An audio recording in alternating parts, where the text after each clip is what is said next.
ಈಗ ಸಿದ್ದರಾಮಯ್ಯವರು ವೈಯಕ್ತಿಕವಾದ ವರ್ಚಸ್ಸನ್ನು ಹೆಚ್ಚಿಸಿಕೊಳ್ಳಲು ಹೊರಟಿದ್ದಾರೆ. ಯಾಕಂದ್ರೆ ಪಕ್ಷದ ಚಿಹ್ನೆಯನ್ನು ಕೂಡ ಅಲ್ಲಿ ಬಳಕೆ ಮಾಡಿಲ್ಲ ಅಂತ ಅವರೇ ಪಕ್ಷದವರು ಹೈಕಮಾಂಡ್ಗೆ ದೂರು ಕೊಟ್ಟಿದ್ದಾರೆ. ಹೌದು, ನಿನ್ನೆ ದಿನ ತಾವು ಮಾಧ್ಯಮದಲ್ಲಿ ಅದನ್ನ ತೋರಿಸಿದ್ದೀರಿ, ನಾನು ನೋಡಿದೆ ನಿಮ್ಮ ಮಾಧ್ಯಮದಲ್ಲಿ.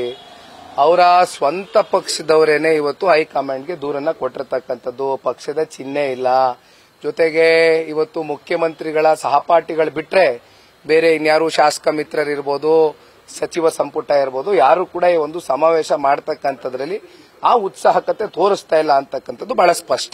ಸರ್, ಇನ್ನೊಂದ್ ಕಡೆ ಬಳ್ಳಾರಿಯಲ್ಲಿ ಬಾಣಂತಿಯರು ಸಾವನ್ನಪ್ಪಿದ್ದಾರೆ. ಆರೋಗ್ಯ ಇಲಾಖೆ ಎಲ್ಲ ಒಂದ್ ಕಡೆ ಸರ್ಕಾರ ವಿಫಲ ಆಗಿದೆ ಅಂತ ಆರೋಪಗಳು ಕೇಳಿ ಬರ್ತಾ ಇದೆ.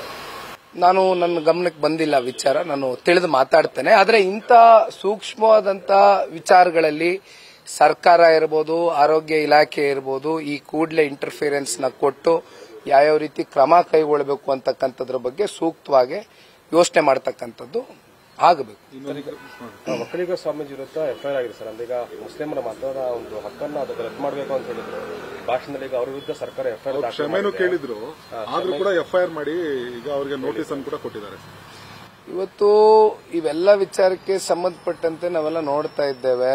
ಕಾಂಗ್ರೆಸ್ನ ಪಕ್ಷ ಆಡಳಿತಕ್ಕೆ ಬಂದಾಗಿಂದ ಒಂದು ಸಮುದಾಯವನ್ನ ಓಲೈಸ್ಕೊಳ್ತಕ್ಕಂಥದ್ದಕ್ಕೆ ಮತ್ತೊಂದು ಸಮುದಾಯವನ್ನ ಟಾರ್ಗೆಟ್ ಮಾಡ್ಕೊಂಡು ಹೋಗಿರ್ತಕ್ಕಂಥದ್ದು ನೋಡಿದ್ದೇವೆ.